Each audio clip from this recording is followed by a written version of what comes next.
Oui, bonjour à toutes et tous. Alors, est-ce que vous voyez mon écran? Alors oui, on le voit bien, mais alors c'est pas en plein écran pour l'instant. Alors, est-ce que là, c'est mieux? Est-ce que ça fait quelque chose? Est-ce que c'est en plein écran? Oui, c'est parfait, merci. Super, merci beaucoup. Donc, effectivement, je vais essayer de vous parler dans les temps de toutes les démarches qui ont été mises en place par le CIVU Bordeaux-Mérignac pour répondre aux interdictions des conditionnements en plastique. Donc, je vais essayer de vous situer un peu le CIVU pour replacer le contexte et vous allez voir que là, on est vraiment à une autre échelle. Donc, en fait, le CIVU Bordeaux-Mérignac, c'est la cuisine centrale des villes de Bordeaux et Mérignac. On est la première cuisine centrale de Nouvelle-Aquitaine. On fait 23 500 repas par jour qui sont envoyés sur plus de 200 sites à 85% pour les écoliers des écoles donc des deux villes, mais également dans des clubs seniors et puis pour le portage à domicile. Et on dessert également les restaurants municipaux. On est une équipe de 113 agents, dont une vingtaine de contractuels. Donc vous voyez qu'on a un gros établissement. Sur le plan de l'offre et de la qualité de l'offre, on est à 35% d'approvisionnement en agriculture biologique. 40% des appros sont labellisés et il y a 35% des denrées qui sont locales, donc 75% pour le bio. On propose déjà un choix de végétarien par jour et il y a un menu végétarien obligatoire donc pour tous, en tout cas par semaine. On passera à 2 menus végétariens par semaine pour tous d'ici un an et demi au plus tard. Voilà. Et puis, on a également mis en place des actions contre le gaspillage alimentaire. Donc, au niveau des nouvelles normes posées par la loi Egalim, on était déjà dans les clous ou proche des clous, on va dire, pour beaucoup de choses, pour ce qui est de l'amélioration qualitative des appros, l'évolution des comportements alimentaires et la diversification protéique, et puis sur la lutte contre le gaspillage alimentaire. Là où on était un peu loin, et disons que la mesure qui est venue principalement nous bouleverser, c'est l'interdiction des conditionnements en plastique dans la restauration scolaire et universitaire à l'horizon 2025. C'est une mesure qui remet fortement en cause notre organisation, puisqu'en fait, le CIVU utilisait jusqu'à présent le plastique à différents niveaux. D'abord au niveau des poches de cuisson sous vide, on est en liaison froide, on a un système de cuisson sous vide basse température dans des poches plastiques qui sont cuites par immersion en cuisson lente. C'était le cœur de notre process jusqu'à présent. Et ensuite, on reconditionnait dans des barquettes en plastique. Et ça, par contre, on a déjà procédé à un changement puisque ce sont désormais des barquettes en cellulose. Hein, c'est une étape intermédiaire. Et voilà, donc ces deux, disons que cette interdiction, elle est venue, tout le système du CIVU, l'organisation du travail, est axé autour de ces pratiques. Donc, ça demande énormément d'adaptation. On rajoute à ça, bien sûr, la loi AGEC, dont on a déjà parlé, qui demande de changer les conditionnements, les barquettes qui sont donc en cellulose, pour des conditionnements réutilisables à l'horizon 2022. Comme je le disais, on utilise de la cellulose, mais on sait très bien, même si elle est biosourcée et biocompostable, que c'est une solution transitoire et qu'il faudra opérer un changement également sur ces barquettes. Voilà. Et puis, ce qu'on a pu constater, en fait, c'est que finalement, on a une absence de cadre réglementaire complet et en tout cas cohérent, puisque ce sont deux mesures qui sont venues successivement, mais qui n'ont pas les mêmes échéances. Et puis qu'on a constaté une forme d'absence d'accompagnement, notamment pour les gros établissements, et surtout l'absence de solutions concrètes. C'est-à-dire que ce qui est valable pour une commune qui fait peu de repas, le changement est plus facile, n'est pas valable pour une grosse cuisine centrale qui s'appuie sur les process dont je parlais, et vous le verrez tout à l'heure avec l'intervention de Maxime Cordier de Fontenay-sous-Bois. Du coup, donc face à ces nouvelles injonctions, les cuisines centrales de notre taille sont bouleversées. Je le disais au niveau de l'organisation du travail, puisque souvent ces cuisines centrales sont fortement organisées autour de l'utilisation du plastique. Ça pose des questions en termes d'ergonomie et de santé au travail, puisque peut-être le seul avantage du plastique, le principal avantage du plastique, c'est qu'il est léger. Donc, le retour vers des matériaux durables pose la question de l'ergonomie du travail des agents et c'est un vrai sujet. Comme je le disais aussi, les solutions n'existent pas toujours, les solutions techniques n'existent pas toujours usage par usage. Donc, en fait, il faut engager, j'y reviendrai tout à l'heure, un vrai travail de collaboration avec les industriels et avec les fournisseurs pour essayer de nous proposer des solutions concrètes pour remplacer le plastique. Et puis, il y a une forme aussi de difficulté qui est que finalement les collectivités territoriales et le secteur de la restauration collective qui a été visé en premier par ces interdictions du plastique, alors que le secteur agroalimentaire l'est à un horizon beaucoup plus lointain, il me semble que c'est 2040. Donc voilà, il y a une sorte de décalage et qu'il faut aussi pouvoir gérer.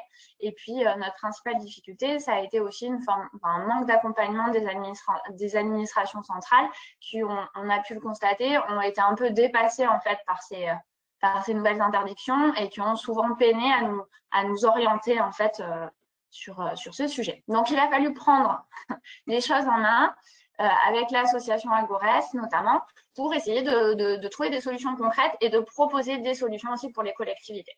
Voilà. Donc, notre principale démarche au Civeau Bordeaux-Marignac, ça a été de nous rapprocher d'Agores, je l'ai dit, et l'association a créé un groupe de travail au printemps de 2018, un groupe de travail essentiellement consacré à ce sujet pour trouver des alternatives au plastique. Une de nos premières démarches, ça a été de réaliser tout un tas d'auditions auprès d'experts et d'acteurs spécialisés sur le sujet du plastique. Alors, risques sanitaires, donc perturbateurs endocriniens, problématiques de santé environnementale, mais aussi des industriels, des associations. Zero Waste a été auditionné, bien sûr les agences nationales, les ministères, etc. L'objectif, ça a été vraiment de se forger une culture sur le sujet et de comprendre pourquoi est-ce que finalement il fallait opérer le changement. Parce que même si la profession a été bouleversée par ces changements, l'urgence de la situation et les motifs de ces interdictions sont absolument indiscutables. Donc en fait, là, cette démarche a été vraiment de se forger une culture sur le sujet.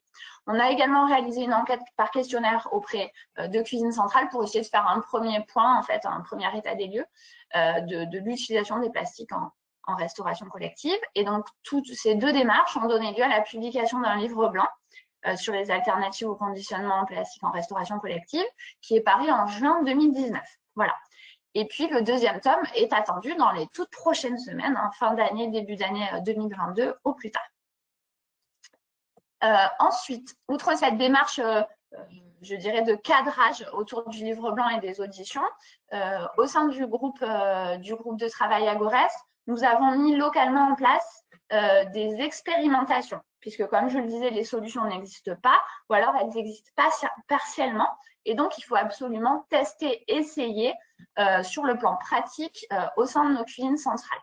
Donc au niveau du suivi, on a mis en place un projet qui s'appelle Ecocondi, et donc qui s'articule autour de différents groupes de travail thématiques, puisque comme je le disais, le plastique intervient à différents niveaux de la cuisine centrale. Donc on a un comité de pilotage global où les élus sont présents. On travaille aussi avec nos villes membres, bien entendu, qui, eux, ont en charge les personnels dans les satellites et qui gèrent les satellites. Et puis, donc, nous, au niveau de la production. Donc, on a un groupe de travail sur le portage à domicile. On a déjà réalisé des essais avec des raviers en verre qui n'ont pas été tout à fait concluants, mais en tout cas, c'est une première étape et ça a permis de vraiment élaguer le sujet. On a également un groupe de travail sur ce qu'on appelle les bacs de transport. En fait, ce sont les bacs de reconditionnement après la production qui vont dans les écoles et dans les clubs seniors, dans les offices. Et puis, on a un groupe de travail également interne où en fait on travaille sur tous les cuissons, puisqu'en fait au niveau de la production, entre des poches plastiques et des bacs inox, ça n'implique pas du tout les mêmes process et les mêmes pratiques. Donc il y a un gros travail aussi à faire à ce niveau-là. Et on a également mis en place un groupe de travail avec nos agents qui travaillent à tous les échelons en fait de l'organigramme du CIVU, puisque c'est très important d'avoir un suivi et que tous les agents, que ce ne soit pas que les responsables de service qui suivent ce projet. Voilà, donc pour parler plus concrètement des solutions, on s'oriente plutôt pour le moment sur une solution inox au CIVU. Donc pour la cuisson sous vide en remplacement des poches plastiques, on serait sur des bacs inox de cuisson sous vide. Et puis pour le reconditionnement, on serait aussi sur des bacs inox de transport. Voilà, donc on est plutôt sur la solution inox, mais on reste ouvert également sur le verre. Et puis, ce qu'il faut que je vous dise aussi, c'est que dans ces groupes de travail, on a intégré aussi des acteurs, alors les fournisseurs qui nous proposent donc ces solutions. Et puis, il y a un gros sujet qui est posé par le remplacement du plastique, c'est la laverie, la question du lavage, puisque ce sont des conditionnements réutilisables. Donc, on travaille en fait avec différents opérateurs qui proposent des solutions d'accompagnement et de laverie. Alors, pour le portage à domicile, on travaille avec une start-up locale bordelaise qui s'appelle Box City. Et puis, sur les bacs de transport, on travaille avec Usage que vous connaissez également. Voilà, sachant qu'au bout du compte, il faudra passer par les règles des marchés publics, mais en tout cas, on a créé des collaborations à ce niveau-là. Nos partenaires en région parisienne font également la même chose. Le CIREC, le CIRESCO et le CIVURESC travaillent depuis maintenant plusieurs mois, voire plusieurs années autour d'un programme qui s'appelle Recolim. L'objectif de Recolim, c'est la même chose, c'est de tester, de créer des partenariats avec les industriels, tous les opérateurs du sujet pour essayer de trouver des solutions. Et en fait, cette démarche qui a maintenant près de 3 ans nous a conduit au constat que pour essayer de pousser les industriels à faire de la recherche et développement et à nous proposer des solutions, il fallait créer un groupement de commandes. Donc, on a créé cette année un groupement de commandes qui réunit donc le CIREC, le CIRESCO, le CIVU, la ville de Nantes, de Toulouse et de Rennes, pour en fait que nous groupions nos commandes de bacs et qu'on encourage en fait les industriels à faire les investissements nécessaires pour nous proposer des solutions. Alors, sur les conditionnements, bac et couvercle, mais également sur tout ce qui est ligne de conditionnement, puisqu'encore une fois, on ne conditionne pas, on ne mécanise pas de la même manière quand c'est du plastique ou quand c'est de l'inox ou du verre, et puis surtout sur les solutions ergonomiques pour les agents, j'en parlais tout à l'heure, c'est absolument essentiel, il faut réfléchir à tout ça, à tous les échelons de la chaîne. Autre point de notre démarche, c'est d'essayer de s'approprier absolument une démarche de veille à la fois scientifique et juridique, puisqu'en fait la profession n'a pas vraiment vu venir ces interdictions et l'interdiction du plastique. Donc l'idée c'est que en fait, ce phénomène ne se reproduise pas et qu'il y ait une vraie culture de la veille qui puisse exister maintenant au sein du secteur de la restauration collective. Donc ça veut dire s'approprier le sourcing sur toutes les alternatives pour pouvoir répertorier les solutions existantes. Bien sûr, anticiper les avantages et les inconvénients et surtout les risques. Voilà. Et puis, il y a aussi une démarche de veille juridique sur toutes les évolutions normatives et réglementaires qui doit vraiment être prise en compte dans nos organisations. Au CIVU, enfin, on a amorcé une dernière démarche qui va à la suite de ce dont je parlais, de cette veille scientifique. On s'est rapproché de l'Université de Bordeaux pour essayer de réunir une équipe de recherche interdisciplinaire. Et en fait, on a initié le projet de recherche un programme de recherche qui s'appelle RescoSafe pour restauration collective, santé et alimentation durable. En fait, on est parti d'un constat, c'est qu'il y avait peu de recherches scientifiques sur le secteur de la restauration collective et que, ou alors que ces recherches étaient un peu datées et qu'il fallait pousser absolument à la production scientifique sur ces sujets d'alimentation durable, de santé et de restauration collective. Donc, cette équipe, elle réunit des chimistes des matériaux qui sont spécialisés sur l'inox, sur le biosourcé, mais également des ergonomes, des politistes et puis des épidémiologistes. Et donc, l'idée, c'est bien de produire des nouvelles données scientifiques pour nous accompagner autour de toute cette démarche de remplacement des plastiques. Ce programme est soutenu par la Fondation Bordeaux Université, qui a pour but en fait d'aller chercher des financements, d'accompagner le mécénat du projet. Ce projet, il est déjà en grande partie financé par des industriels, des collectivités et des institutions. Et donc, Rescosafe a déjà permis de financer des stages de master en 2021 dans les différentes disciplines dont je parlais. Et puis, à partir du 1er janvier 2022, il y aura 2 post-doctorats, donc des contrats de recherche après la thèse qui conduiront à de la publication scientifique, qui vont être financés en chimie des matériaux sur l'inox et sur le biosourcé. Et en 2023, il y aura 2 autres post-doctorats en ergonomie et en épidémiologie. Voilà. Pour conclure sur toutes ces évolutions, finalement, l'interdiction des plastiques en restauration collective, ça implique vraiment pour le secteur de relever de nombreux défis. Hein. Ce sont des enjeux de taille. Alors, il faut accompagner, j'en parlais, une montée en compétences des agents et des acteurs du secteur pour que tout le monde puisse s'approprier ces nouveaux enjeux et pouvoir prévoir aussi à l'avenir toutes les évolutions réglementaires et scientifiques qui émergeront.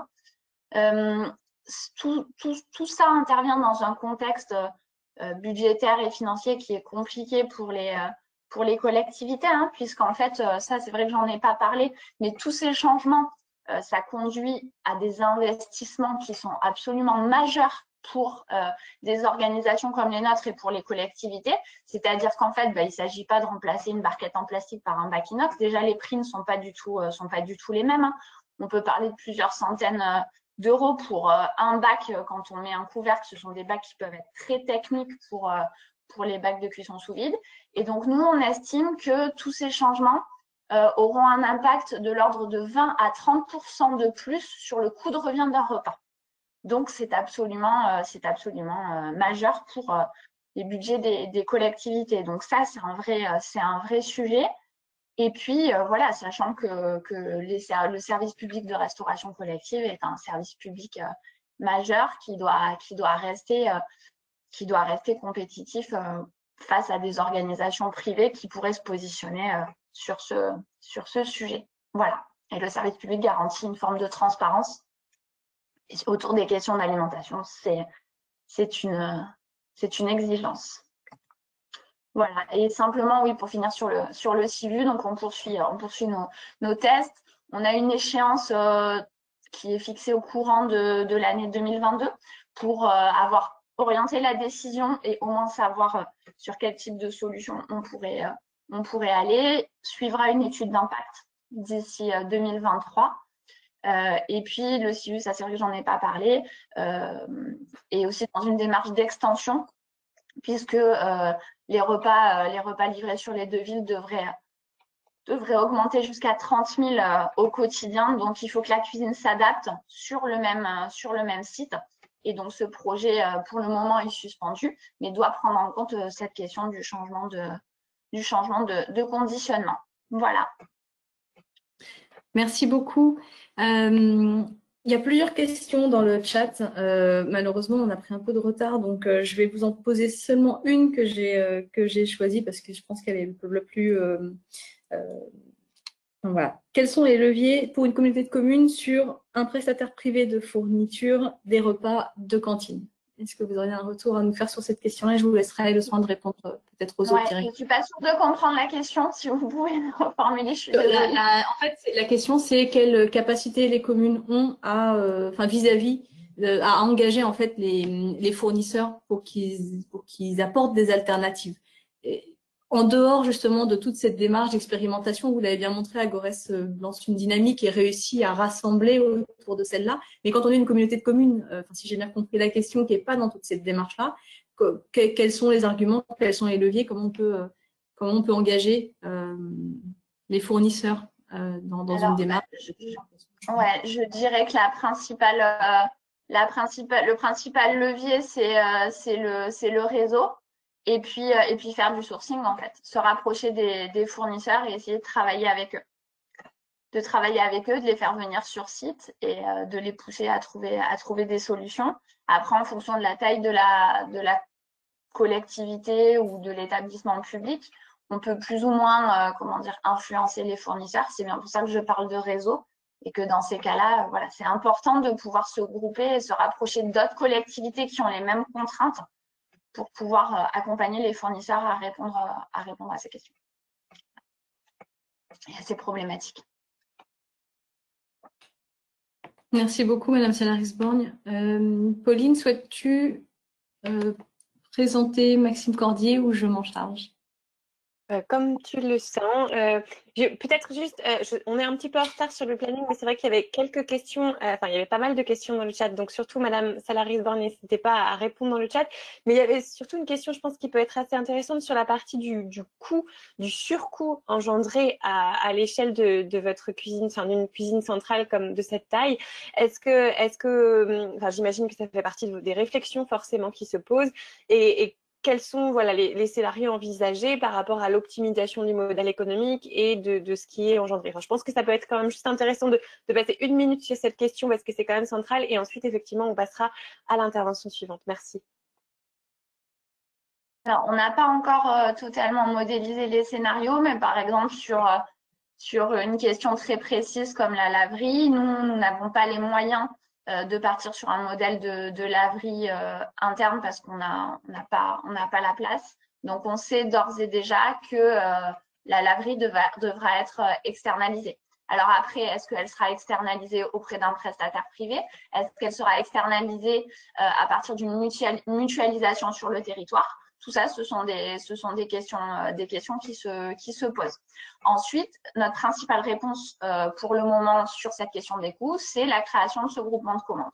Voilà. Alors, pour le moment, les fournisseurs ne peuvent même pas nous répondre très précisément sur les coûts des bacs parce que ce sont des bacs qui sont en développement, qui ne sont pas encore aboutis. Donc, ils ne savent eux-mêmes même pas combien ça va coûter. Donc, c'est pour ça que nous, nos modélisations, elles sont compliquées à conduire. Mais en tout cas, voilà, nous, notre principale réponse, ça a été ce groupement de commandes. Et puis ensuite, hein, ce sera aussi la décision politique qui permettra d'acter tout ça, voilà, et de mettre les priorités là où elles sont. Merci beaucoup. C'est effectivement des questions qui doivent être effectivement très importantes et très complexes. Donc merci pour votre présentation qui était très complète elle aussi.